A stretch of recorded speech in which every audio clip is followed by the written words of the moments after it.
Cole Mercer pushed the dust-covered 1970 Dodge Charger out of its battered trailer into the blinding morning light of Redline Motors Park's main paddock, and the world around him had already made up its mind before his boots even touched the asphalt.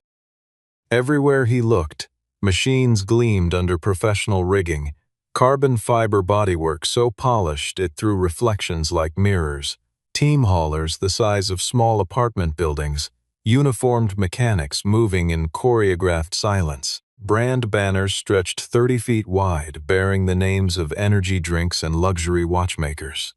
Cameras from Vaughn Broadcast Network swept the paddock in slow, deliberate arcs, picking up everything that sparkled. The Charger, matte black and scratched along the rocker panel, did not sparkle. Cole straightened up, wiped his hands on a shop rag he had tucked into the waistband of his worn driving suit, and looked at the car the way a man looks at something he loves and has been afraid to love out loud for a long time. Travis Whitmore, owner of the largest racing team at the event, looked at the faded Charger and laughed. "That car can't race." Tyler Knox added, "It probably can't even survive warm-up." Cole didn't answer. He opened the hood, checked the fuel lines, and looked at the small photograph of Paige tucked inside the cabin. The next day, that car was on television. Why would a car that a billionaire said couldn't race end up on national television just one day later? The paddock at Redline Motors Park that Saturday morning was something considerably more than an ordinary race gathering. The organizing committee had structured the event as a crossover showcase. Vintage American muscle cars competing alongside modern purpose-built race machinery, all of it broadcast live on the Vaughn Broadcast Network in what the promotional materials called a celebration of American racing heritage. It was, in honest terms, a television production that happened to involve real cars, which meant that appearance mattered as much as performance, possibly more. The major teams understood this. Whitmore Racing had arrived 2 days early with 3 vehicles, a 17-person support crew in matching branded gear, and a transport setup that required 2 oversized haulers and a dedicated logistics vehicle. The Trans-American Heritage Series had sent its own 2 full squads. Even the mid-tier privateers had arranged for branded canopies, matching crew shirts, and enough equipment to suggest a serious operation. The paddock smelled of racing fuel and fresh tire rubber, and the particular metallic sharpness of machinery that is new and expensive, and has been maintained to a standard that leaves nothing unaddressed. Against all of this, Cole Mercer arrived in his 12-year-old pickup truck pulling a single-axle trailer with a rusted wheel well, and the Dodge Charger behind him looked, at first glance, like something that had come from a completely different world, which, in every meaningful sense, it had. The event's paddock staff moved Cole to a secondary staging area near the east fence, which was where non-competitive display vehicles had been assigned to park. It was a polite exile, functional, not hostile, but clearly communicating what the organizers thought the Charger's role was. Brooke Ellis, the media and logistics coordinator, delivered this determination in person, speaking carefully and apologetically, and she genuinely meant the apology. She said the car didn't fit the visual language of the broadcast, which was an accurate description of the problem and also, without intending to be, an accurate description of something larger. Cole thanked her.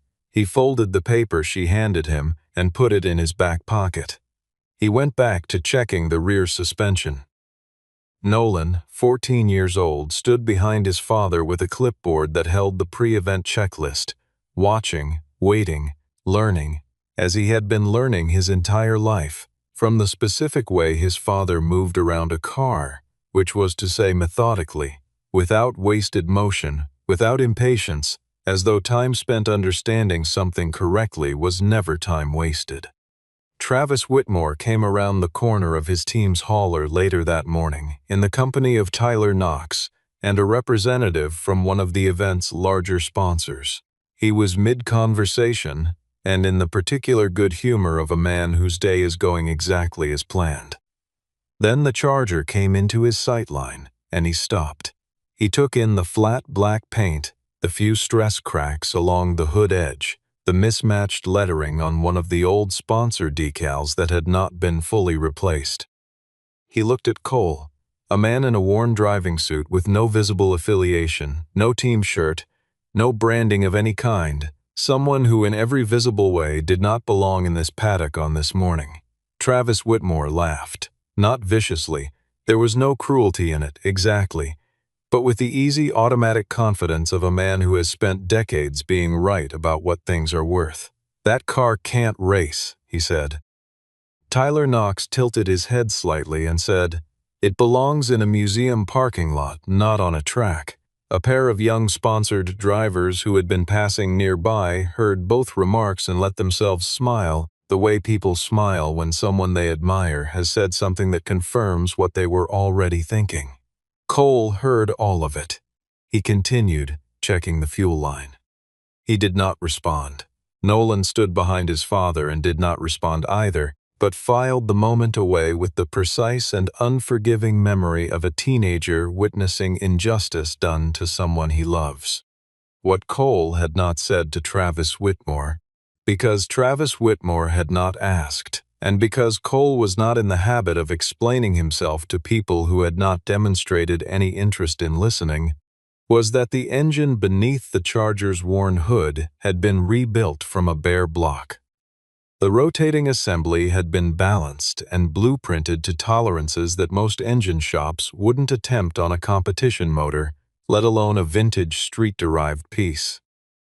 The carburetor had been replaced with a period-correct but precision-engineered fuel injection system that Cole had spent 8 months developing on a flow bench he had assembled himself in the back of his garage from second-hand parts, and several textbooks that had belonged to his late wife's collection. The roll cage was certified to current road racing standards, not factory welded to the floor pan in the approximation that many vintage racers accept as sufficient, but properly tied into the chassis at 6 load paths with gusseting at every junction. The brake system used modern calipers adapted to the original spindles through a conversion that Cole had designed and had independently reviewed by a licensed chassis engineer before the first wheel turned. Every wire in the car had been reloomed, labeled, and sheathed. Every fuel line was braided stainless with swaged ends. The fire suppression system was current. The fuel cell was current. Cole had not rushed any part of it. He had worked on the car through winter evenings and summer weekends, in the time left over after a full-time job as a diagnostic technician at a dealership in Davenport. After school drop-offs, after grocery runs, after the nights when Nolan had a nightmare and needed someone sitting at the edge of the bed until the darkness in the room became ordinary again. The car had been built the way things get built, when there is no one else to pay for the shortcuts, slowly, carefully, correctly. Tyler Knox filed a formal objection with the event's technical inspection office in the early afternoon, citing the Charger's lack of current homologation documentation, the weight of its steel body structure relative to the modern composite cars in the field, the non-standard fuel delivery system, and the absence of any professional crew support. Cole had prepared for this and presented the roll cage certification signed by the certifying inspector, the fuel cell compliance sheet from the manufacturer, the brake system engineer's written sign-off, the fire system installation certificate, and the vehicle's completed technical inspection form, which the chief steward's office had already processed and stamped at 9 that morning. Knox looked at the documents the way a person looks at something they had hoped would not exist. He said, finally, with an air of delivering a verdict that superseded the paperwork, "A checklist doesn't turn scrap metal into a race car." The chief steward, who had been listening to this exchange with the patience of a man who had heard variations of it many times, said the car met all stated criteria and was cleared for competitive activity pending driver registration. He stamped Cole's copy and returned it. Knox left without comment. Cole put the documents back in their folder. He went back to the car. Naomi Pierce had been watching the afternoon unfold from a careful distance. She was a motorsport journalist working on assignment for Vaughn Broadcast, tasked with producing human interest feature segments to run between the competitive portions of the broadcast. She had good instincts and a decade of experience in environments where the real story was usually not the one that had been announced in advance. She approached Cole near the secondary display area at around 3 in the afternoon, introduced herself plainly, and asked if he had a few minutes. He said he did. She asked why he had brought the car, given how the morning had gone. Cole was quiet. Then, he said, "I didn't bring it here for them to believe in it. I brought it here because it's been waiting long enough." She asked who he had built it with. He looked at the car.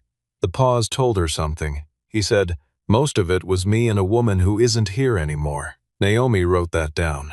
She looked at the car again, really looked at it this time, not as a reporter sizing up visual potential, but as someone beginning to understand what she was actually looking at. She said she'd like to hear more, whenever he was willing.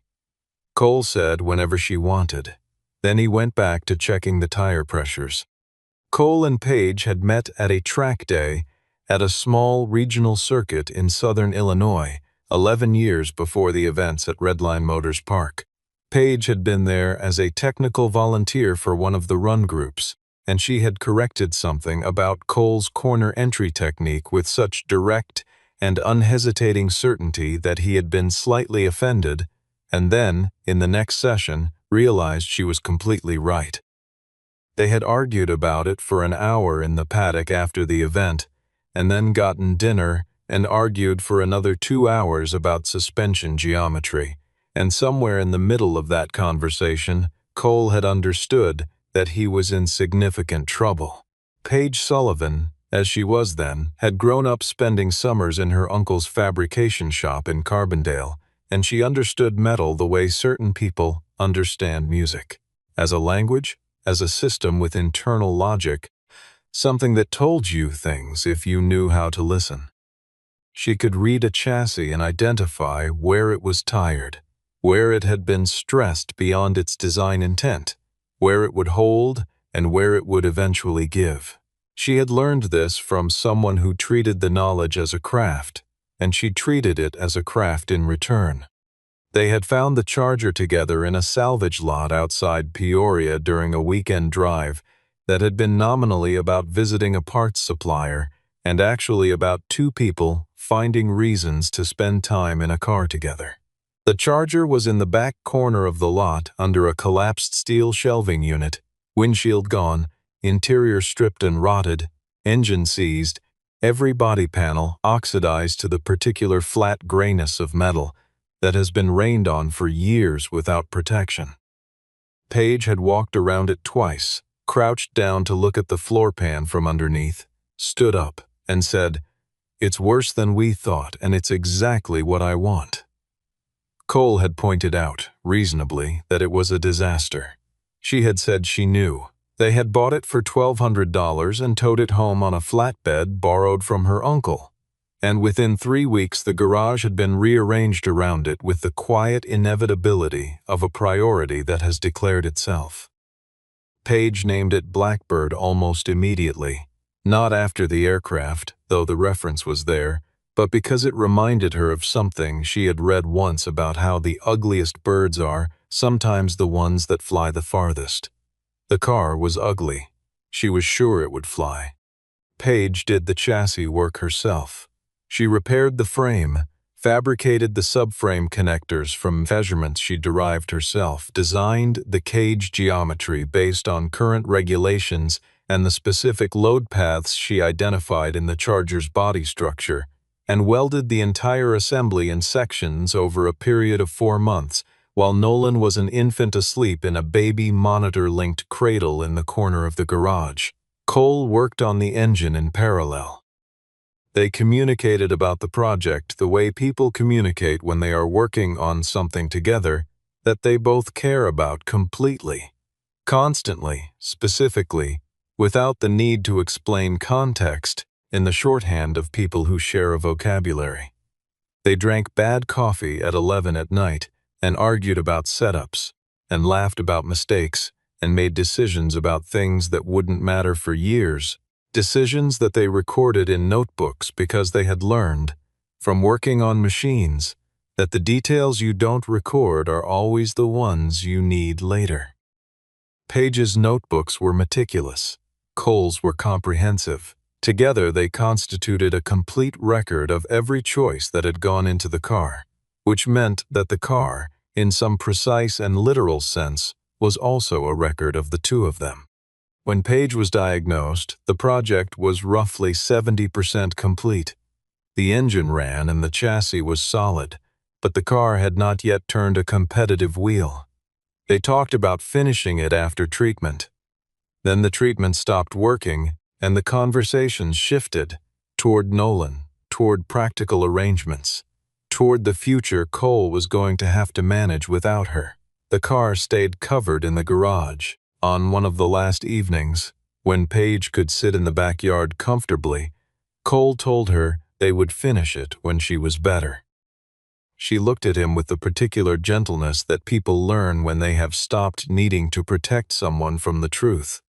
She said, "If you get to a day when you're ready, take it somewhere it can run. Just once. Let it do what we built it to do." Cole nodded. That night he had gone out to the garage, put his hand flat on the car's roof in the dark, and stood there for a long time without turning on the light. He did not tell Nolan about that moment for several years. When he did, Nolan said he already knew. He had seen his father's boots in the crack under the garage door. After Page died, Cole did not touch the Charger for almost a year. He came close a few times, stood in front of the covered shape in the dark, and then did not. He paid off the final costs of her treatment and reorganized the house finances and made sure Nolan's school situation was stable.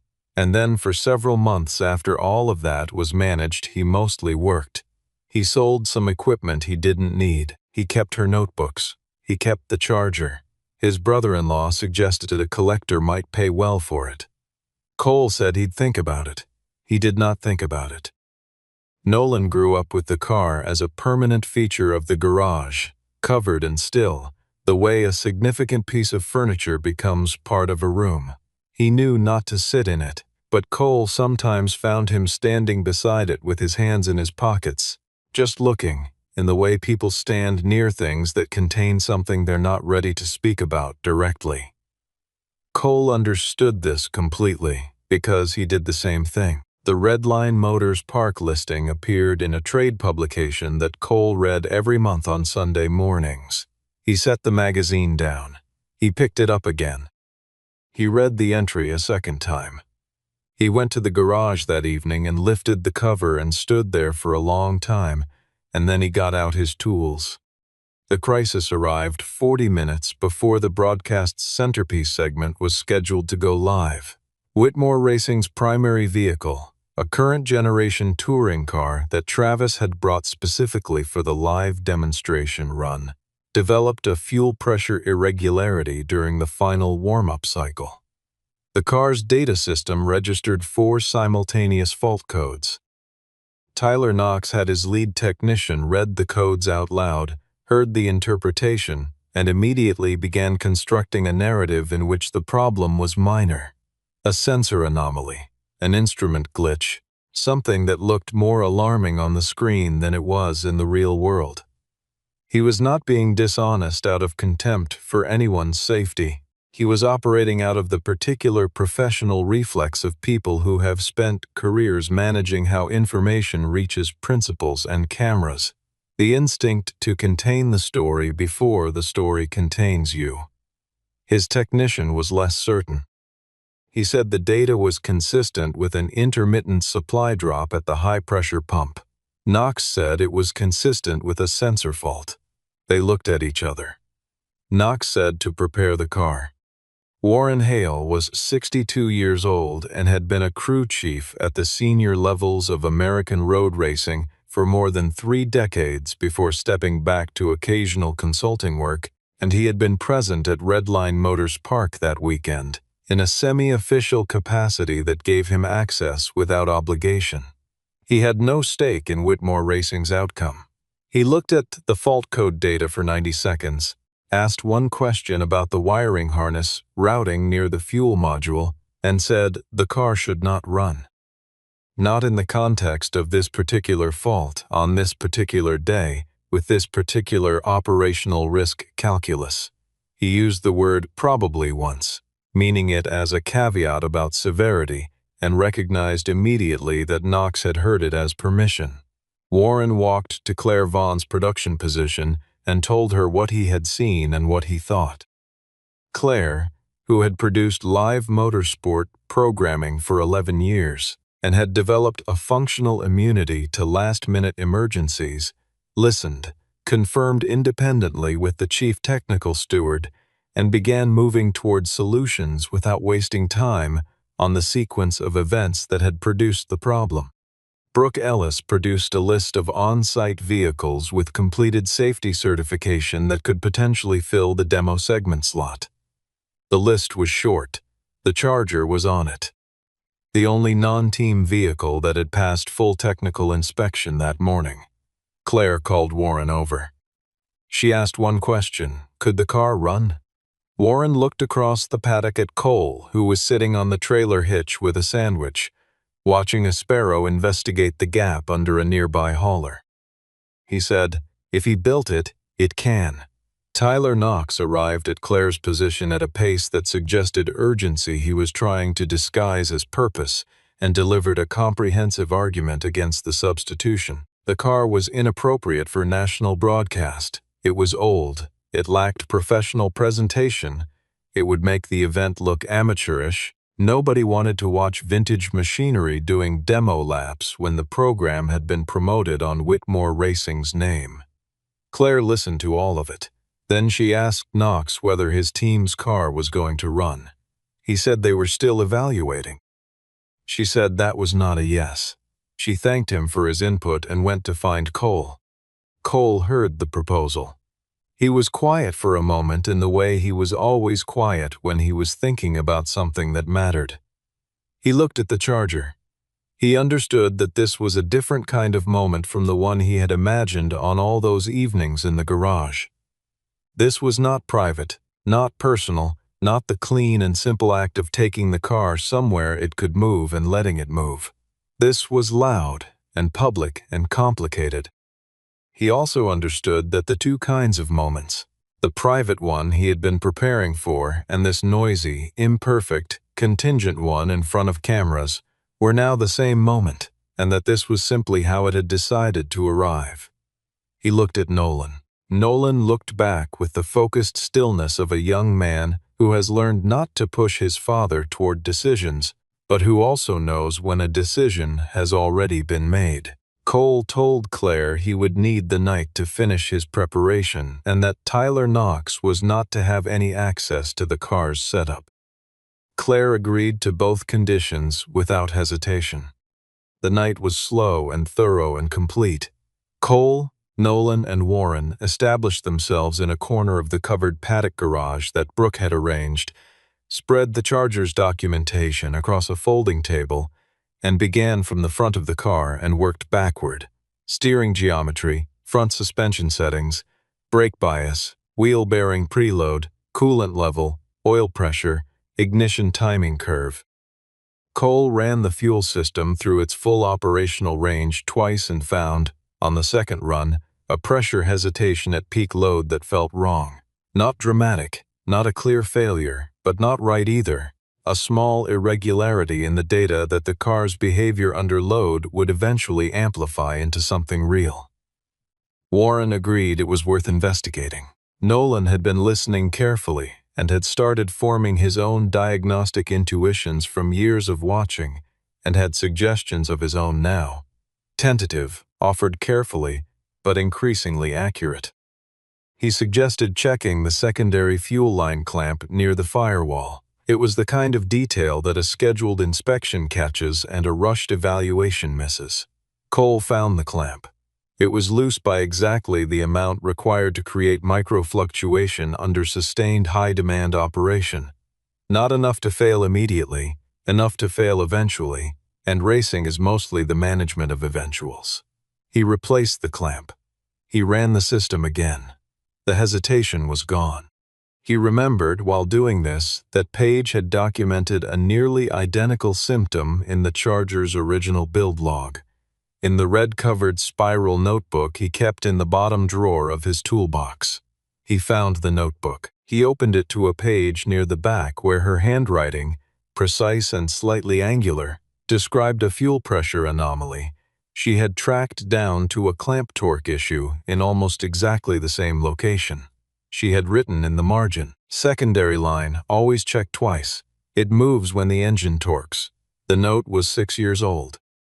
She had known the car the way you know something you have built from the beginning. Not just its behavior, but its tendencies, its specific ways of failing, the particular character of its weaknesses. Cole sat for a moment with the notebook open in his hands, then put it back in the drawer. Warren, who had been pretending to occupy himself at the far end of the car, found a reason to stay occupied. Tyler Knox appeared at the garage entrance near midnight.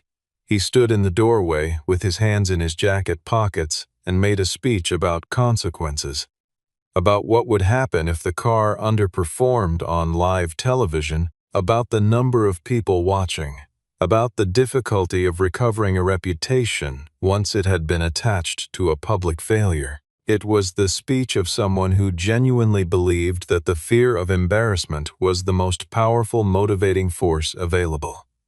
Cole set down his torque wrench. He looked at Knox without animosity and said, "I've already been laughed at today. It didn't make the car slower." Knox left. Warren stood where he was. Nolan waited until the sound of footsteps faded and then looked at his father and said nothing, because he was 14 and already wise enough to know that some moments need nothing added to them. Before 4 in the morning, Cole warmed the engine in the paddock lane under the overhead lights.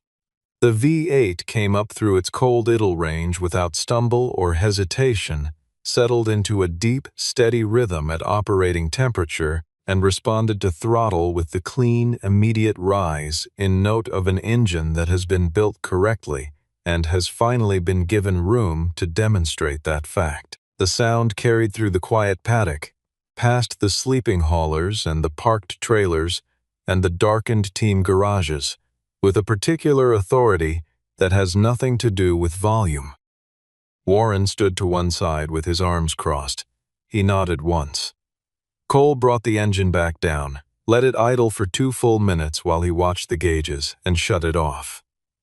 The silence that followed had a specific quality, the silence of something that has been still for years and has just demonstrated, without drama and without audience, that it is still completely, genuinely alive. Nolan put his hand on the hood and felt the warmth come through his palm. Cole put his arm around his son's shoulder, and they stood together in the pre-dawn dark of the paddock for a moment that neither of them would describe to anyone, because some things are not descriptions. The broadcast opened with the standard production machinery of a live event.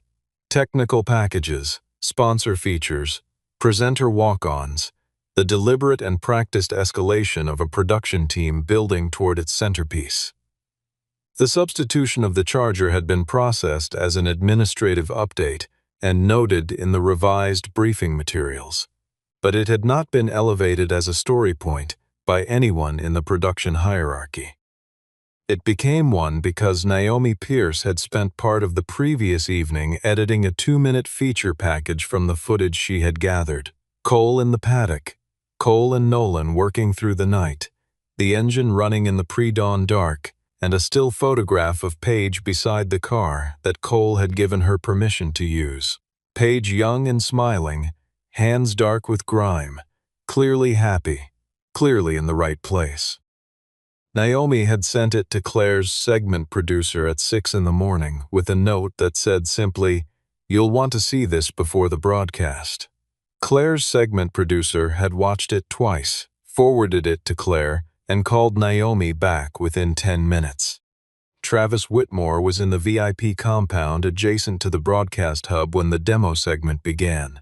He was watching the monitors that Vaughn Broadcast had installed for team principals and sponsor guests. A wall of screens showing multiple camera feeds, timing data, and the broadcast output itself. He was mid-conversation with a sponsor representative when the lower third graphic appeared on the broadcast screen and read, "Cole Mercer, Independent Builder, Davenport, Iowa." He stopped talking. He watched the camera find Cole on the pre-grid, standing beside the Charger in a driving suit with no logos, helmet under his arm, talking to Nolan through the open window net.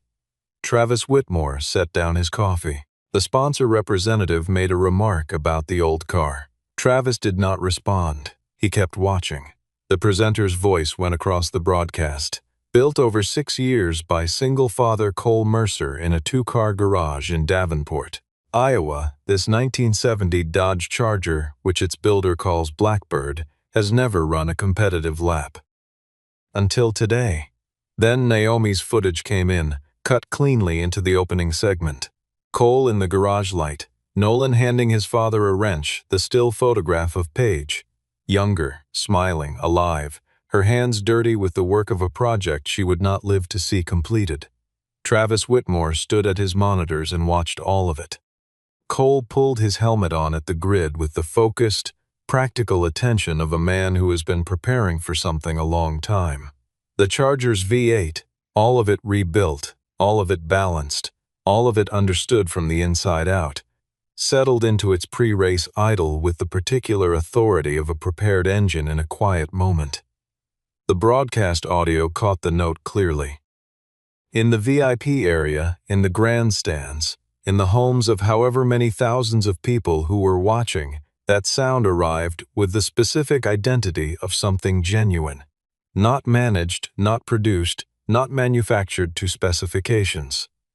Cole moved through his checks and then sat still for a moment with his hands on the wheel, and whatever he was thinking in that moment, he kept to himself. Then the lights came on and the session began. Cole drove with the cleanliness of someone who has studied every corner of a track before arriving at it, which he had driven the red line circuit on the simulator twice the week before, had read the notes of 2 drivers who had competed there in similar cars, and had walked the circuit on foot the previous morning while the sponsored teams were running their initial sessions. He carried entry speed through the first technical complex with a late apex line that put the car exactly where maximum mechanical traction was available at corner exit. He was smooth where smoothness was fast and decisive where decisiveness was required, and the 2 modes transitioned into each other with the invisible fluency of preparation that has been thorough enough to become instinct.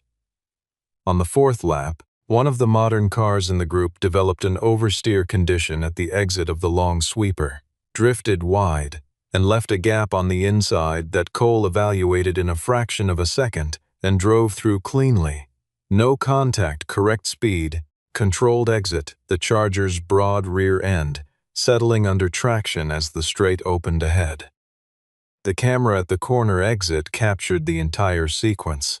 The struggling car, the gap, the matte black Charger threading through on a precise line, the exhaust note sharpening on the following straight as Cole extended the throttle and the engine answered.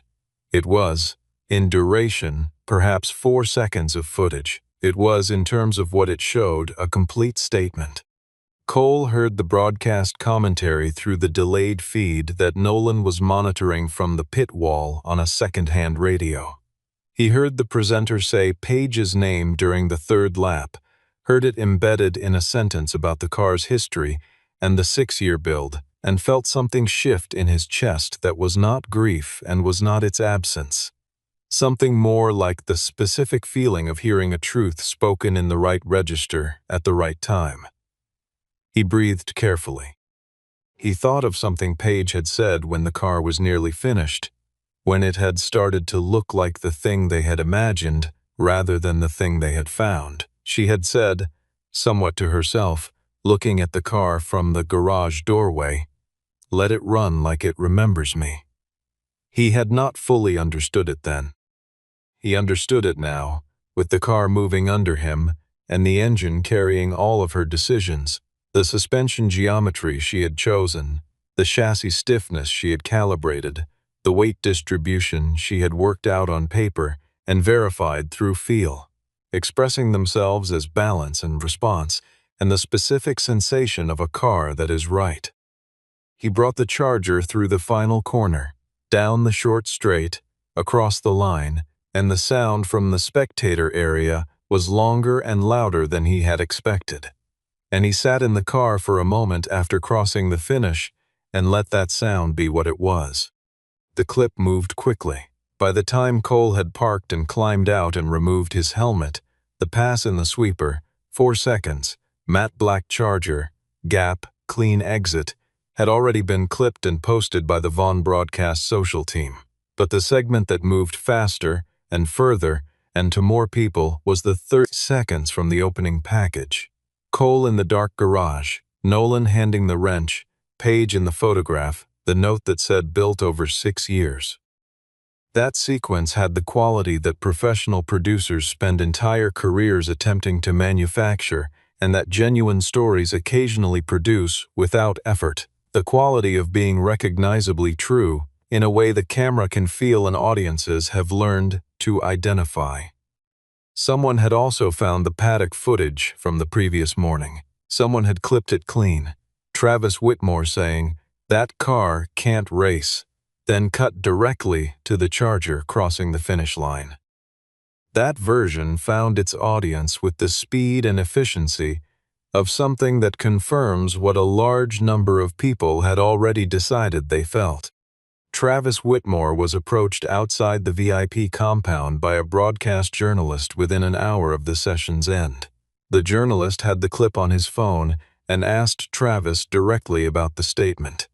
Travis stood there for a moment. He was not, at his core, a man who believed in self-deception, and he had watched the run, and he had watched the footage of Cole and Nolan working through the night, and he had seen the photograph of Paige, and something in all of that had moved through whatever insulation wealth and certainty provide, and reached him.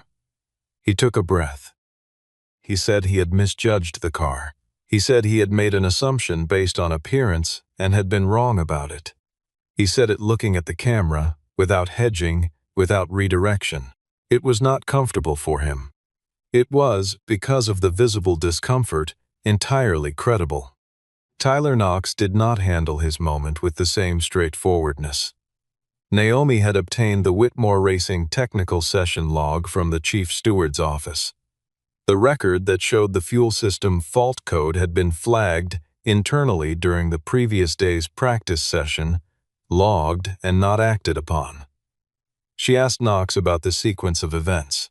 He described it as a judgment call within acceptable operational parameters.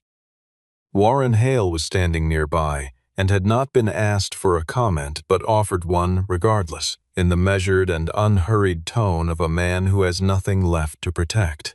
He said a fuel delivery irregularity at high engine speed was not a judgment call. He said it was a documented risk. He said the decision to delay action had been made for reasons that had nothing to do with the safety of the car or the driver.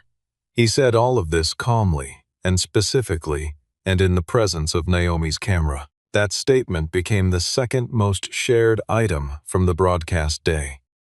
Tyler Knox was removed from his position as Whitmore Racing's technical director 3 days later. The team's official communication cited a review of race day decision-making processes. Cole was with Nolan beside the Charger when Travis Whitmore walked over. The crowd around the car had grown. Event staff, other competitors, spectators who had come down from the stands when the session ended. Travis moved through them with the directness of a man who has made a decision and is executing it before doubt can organize. He looked at Cole. Cole looked back. Travis said, "I was wrong." Cole was quiet for a moment. Then he said, "The car heard you." Travis looked at the Charger, really looked at it, in the way he had not looked at it the previous morning. He said the run had been impressive. Cole thanked him without warmth and without coldness, evenly, the way you receive something offered honestly. Travis nodded.